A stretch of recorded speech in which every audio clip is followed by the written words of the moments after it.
ओम नमो भगवते वासुदेवाय। ओम ओम नमो नमो भगवते भगवते वासुदेवाय। वासुदेवाय। Okay, text 10. We have to write. Okay. मागार दारात्मज वित्त बंधुषु मागारद्वारा बंधुषु बंधुषु संगो यदि स्यात् भगवत प्रियेषु न। संगो यदि संगो स्यात् यदि भगवत् प्रियेषु न। भगवत प्रियेषु न। यह प्राणवृत्त्या परितुष्ट आत्मवान यह यह प्राणवृत्त्या परितुष्ट प्राणवृत्त्या आत्मवान् परितुष्ट आत्मवान सिद्ध्यत्य आदुरान अदुरान न तथेन्द्रिय प्रिय। सिद्ध्याति आदुरान सिद्ध्यत्यदुरान् न तथेन्द्रिय प्रिय। तथेन्द्रिय प्रिय। Yes. Someone like to read? Hare Prabhu, Yes, please. take the translation and purport by His Divine Grace, Swami Prabhupada. Translation. My dear Lord, we pray that we may never feel attraction for the prison of family life, consisting of home, wife, children, friends, bank balance, relatives, and so on. If you do have some attachment, let it be for devotees, whose only dear friend is Krishna. A person who is actually self-realized and who has controlled his mind is perfectly satisfied with the bare necessities of life. He does not try to gratify his senses. Such a person quickly advances in Krishna consciousness, whereas others who are too attached to material things find advancement very difficult. Purport. When Krishna Chaitanya Mahaprabhu was requested to explain the duty of a Vaishnava, a Krishna conscious person, he immediately said, Asat Sangatyagi, Hey Vaishnava Achara. The first business of Vaishnava is to give up the association of persons who are not devotees of Krishna and who are too attracted to material things, wife, children, bank balance, and so on. Prahlad Maharaj also prayed to the Supreme Personality of Godhead that he may avoid the association of non-devotees attached to the materialistic way of life. If he must be attached to someone, he prays to be attached only to a devotee. A devotee is not interested in unnecessarily increasing the demands of the senses for gratification. Of course, as long as one is in this material world, one must have a material body and it must be maintained for executing devotional service. The body can be maintained very easily by eating Krishna Prasada. As Krishna says in Bhagavad Gita 9.26, Patram Pushpam Param Toyam Yome Bhaktya Prayachati Tad Aham Bhakti Uparitam Asnami Prayatatmanaha. If one offers to me with love, a devotion, a leaf, a flower, a fruit, or water, I will accept it. Why should the menu be unnecessarily increased for the satisfaction of the tongue? Devotees should eat as simple as possible. Otherwise, attachment for material things will gradually increase, and the senses being very strong will soon require more and more material enjoyment. Then the business of life to advance in Krishna consciousness will stop. Hare Krishna. Hare Krishna. Thank you very much, Prabhu.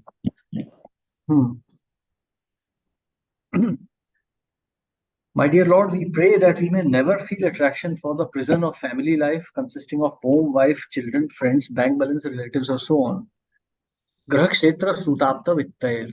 So this is actually bondage. Graha Kshetra Sutapta Vittair. The whole world is actually working around it. And actually, people are so sickened by this Maya that even devotees think that this is normal. Actually, the whole human life is just to realize that this is actually not normal, that this is abnormal, this is something to be avoided. That's the whole objective of human life. That should be the whole objective of our works. So here, in the eighth canto of Srimad Bhagavatam, actually Gajendra is also praying similarly.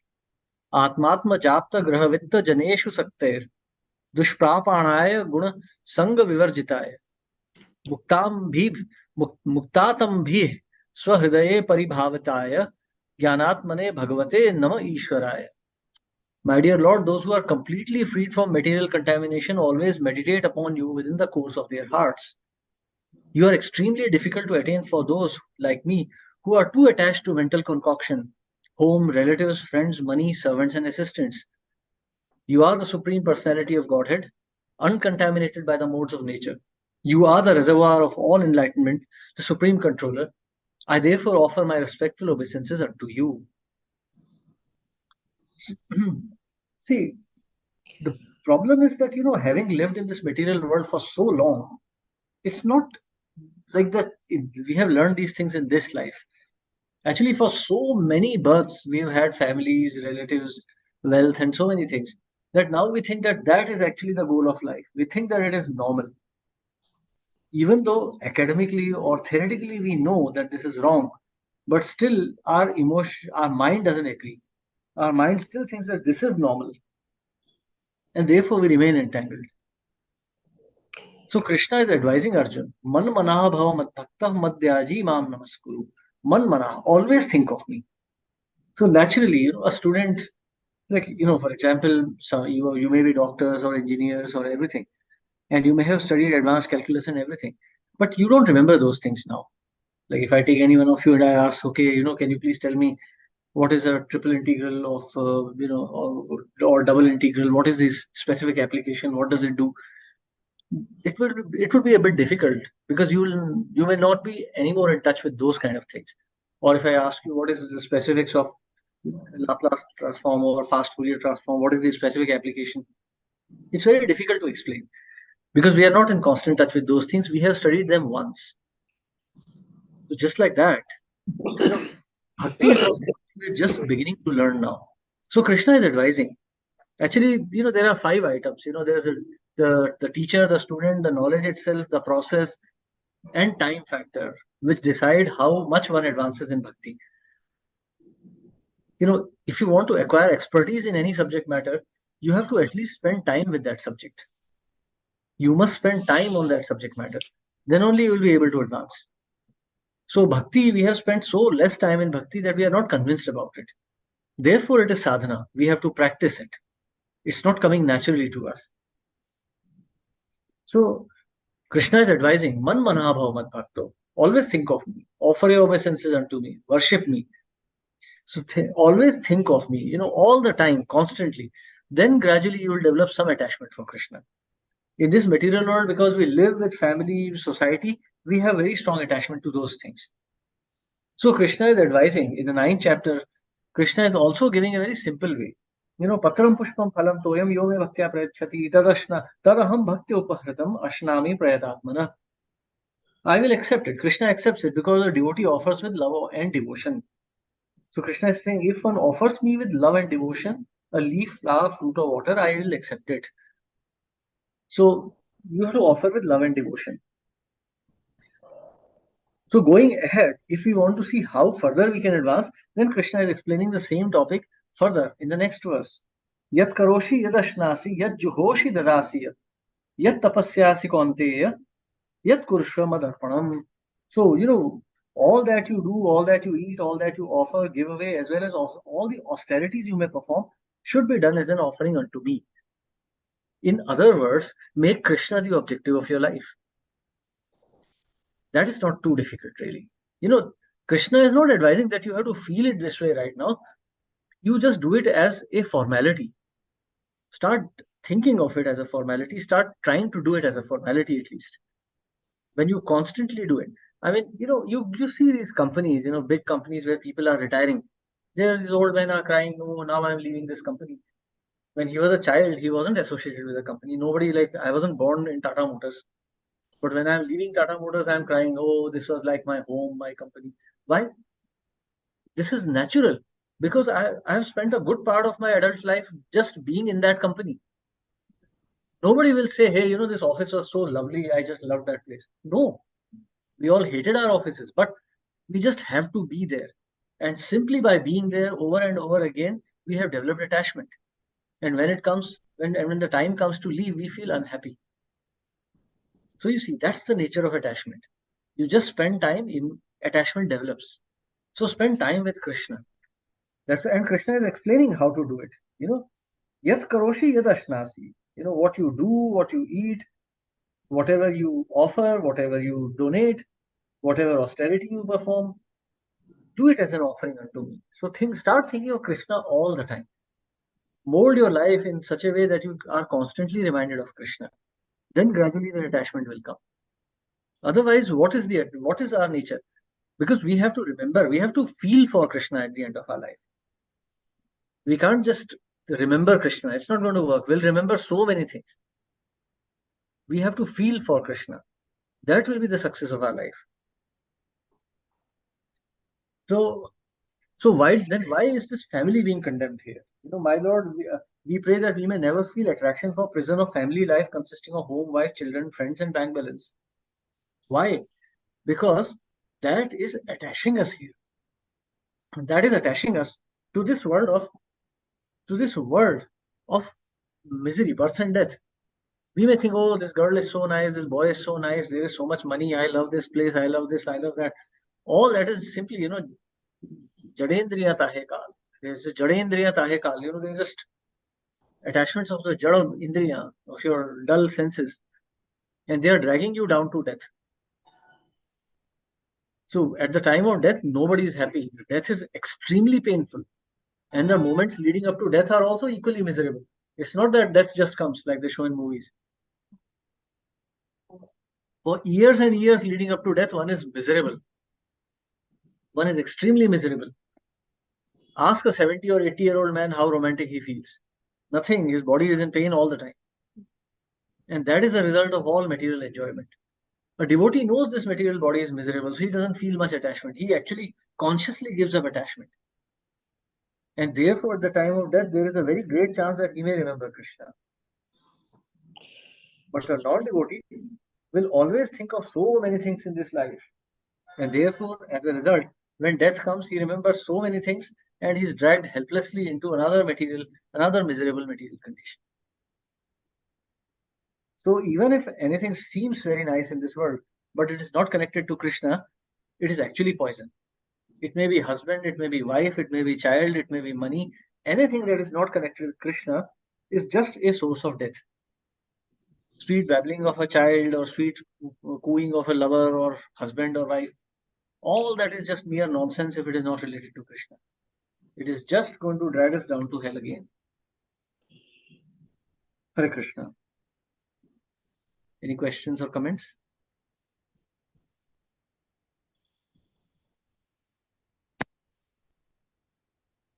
Can we continue? Text 11. Yat sanga labdam nija virya vaibhavam. Yatsangalabdham Nijavirya Vaibhavam. Tirtham muhu samsprishtatam hi manasam. Tirtham muhu samsprishtatam manasam. Haratyajo antah shrutibhir gato angajam. Haratyajo antah gato angajam. Kovaina seveta mukunda vikramam. Kovaina seveta mukunda vikramam. Mary Prabhu. Yes, please.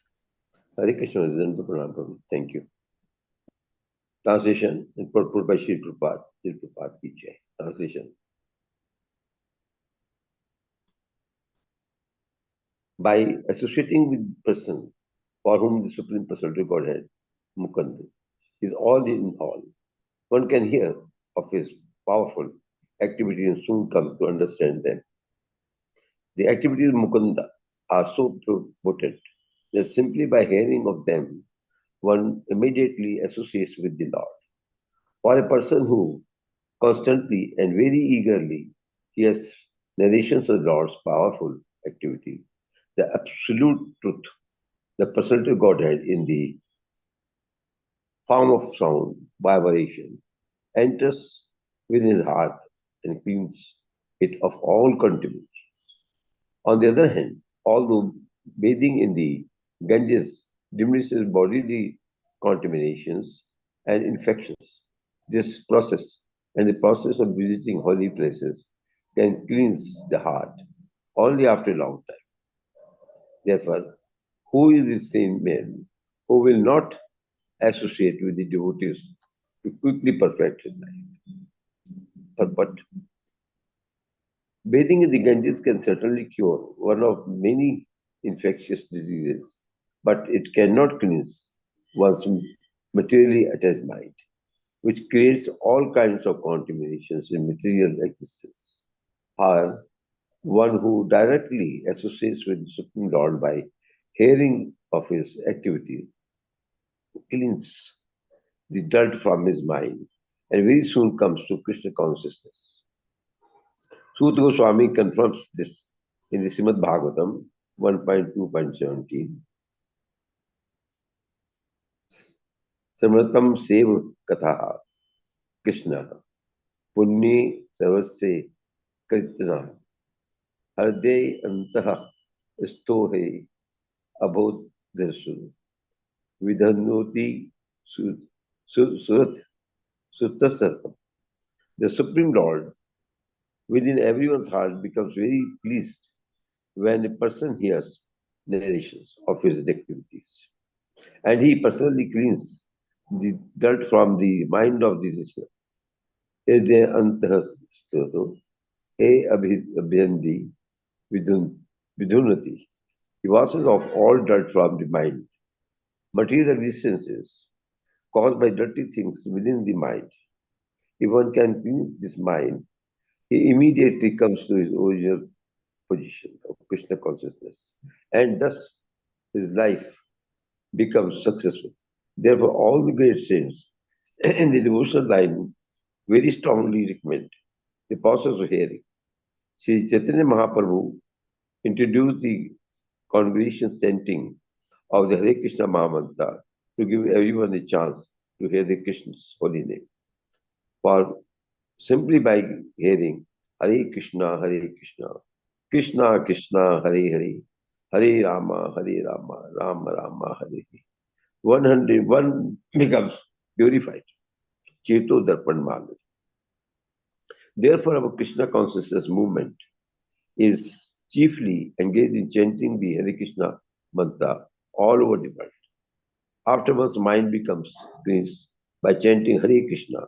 One gradually comes to the platform of Krishna consciousness and then reads books like Bhagavad Gita,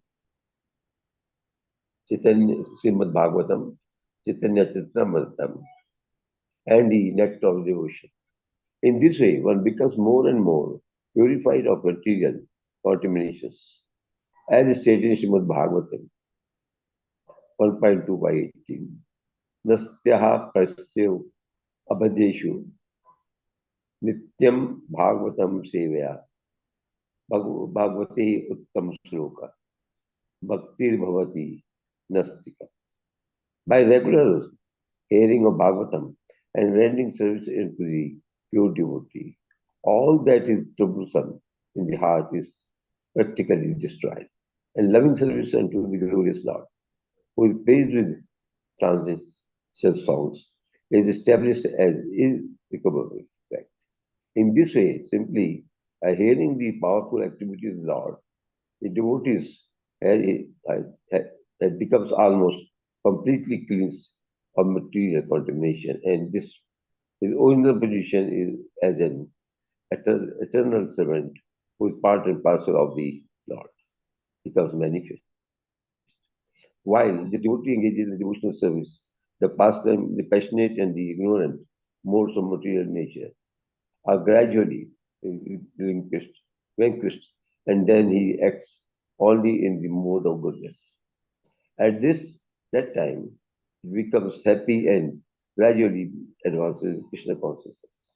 All the great acharyas strongly recommend that the people be given a chance to hear about the Supreme Lord, then success is assured.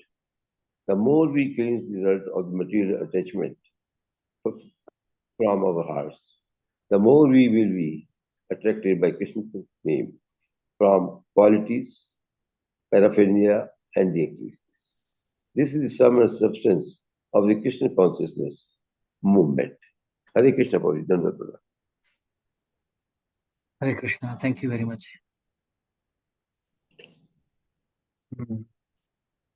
So,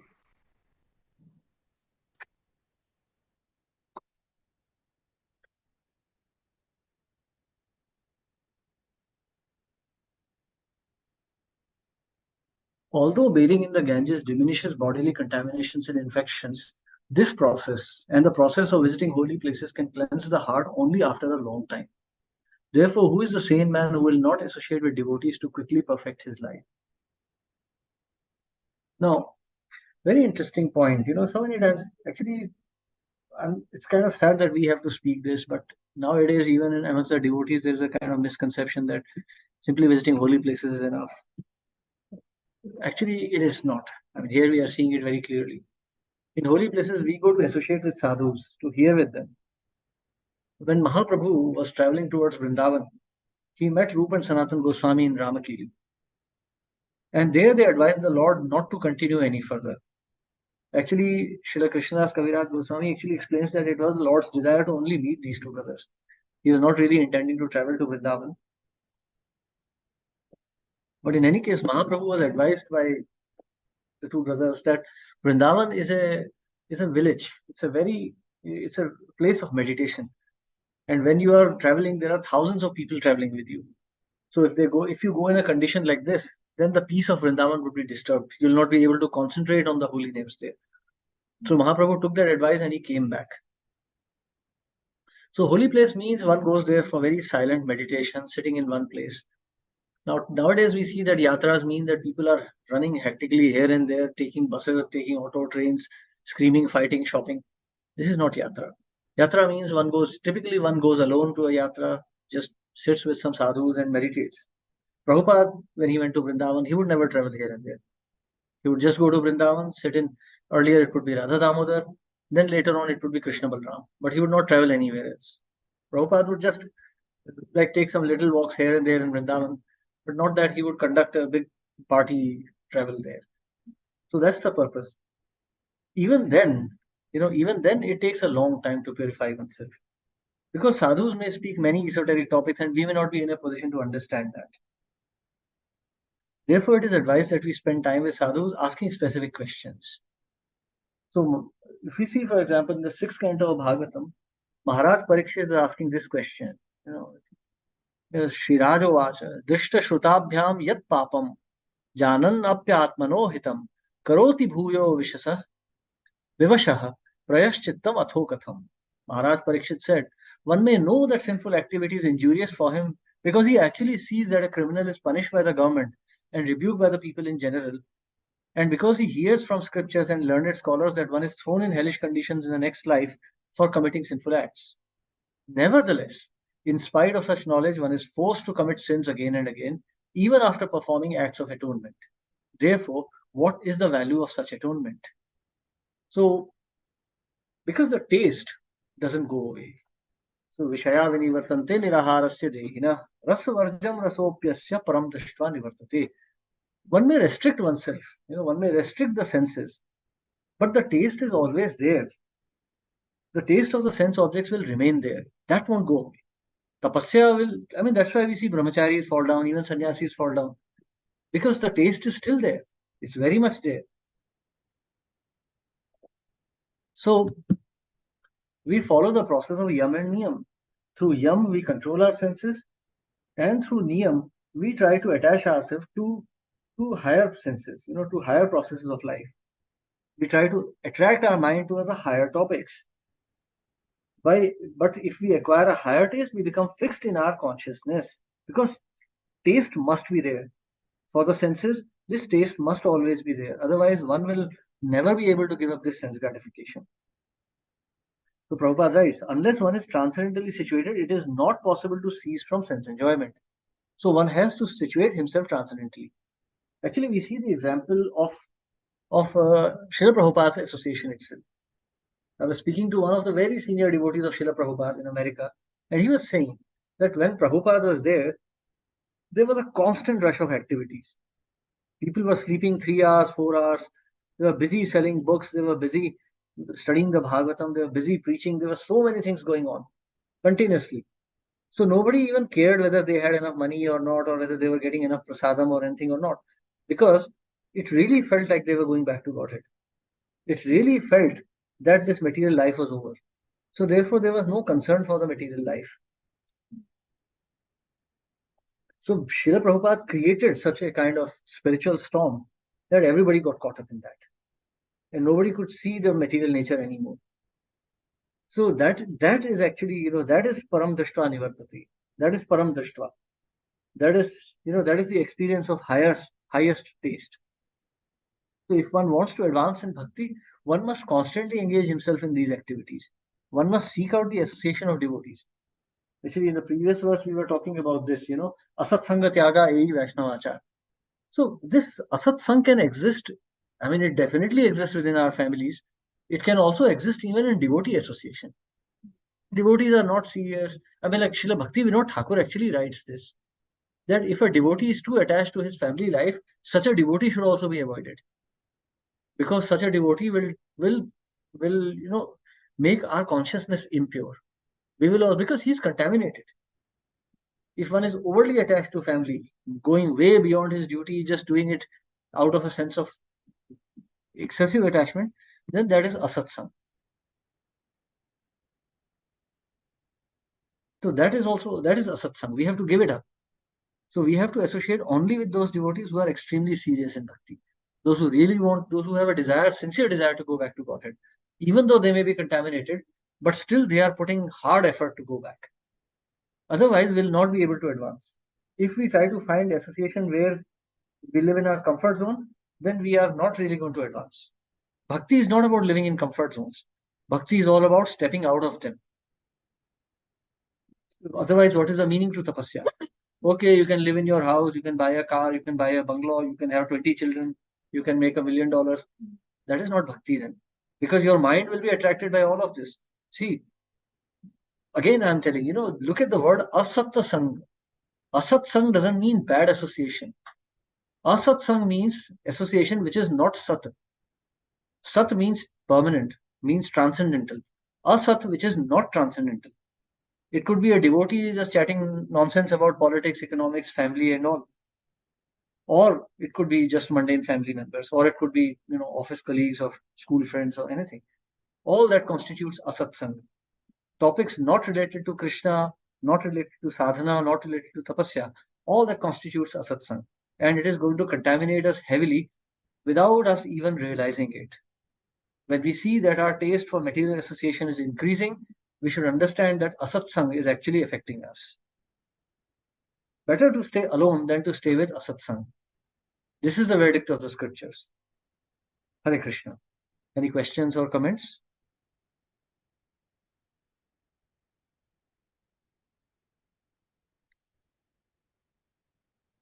Okay. Vishaya vinivartante niraharasya dehina. Taste of senses. Yes, senses will always retain their taste. Senses would want. Prabhupada is warning that don't engage the senses in gratification. Don't try to gratify. Addictions, how do they start? Nobody decides that today I'll walk into the college and become a cocaine addict, or I'll walk and become a heroin addict. No, senses are like snakes. You feed them once, they become bigger and stronger.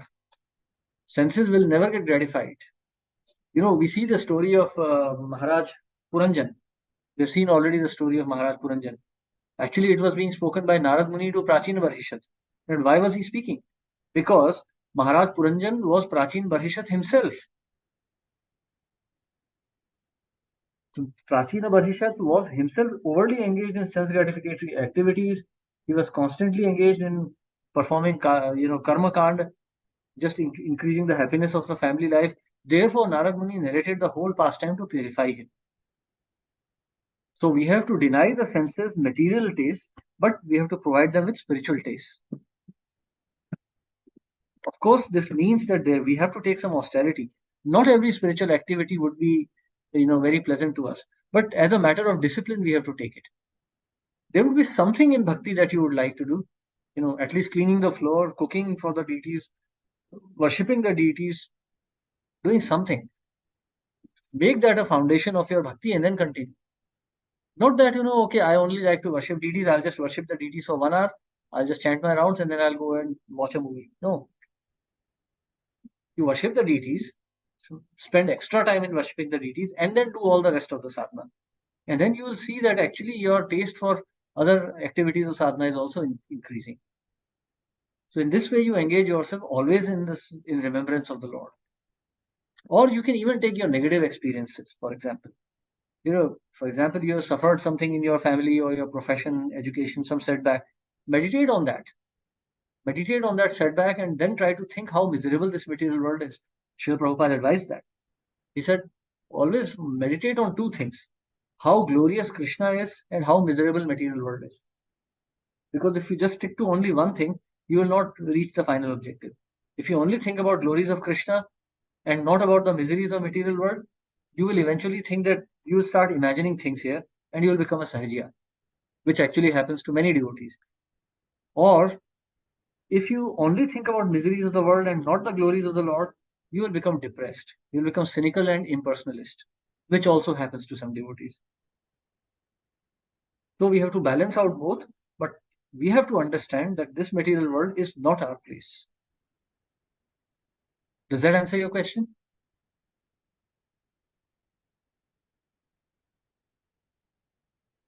Okay. Okay, so we stop here then. Thank you very much, everyone. Hare Krishna. Srila Prabhupada ki jai. जय बात कीजिए। हरे कृष्ण प्रभु। Hare Krishna. Bala Prabhu.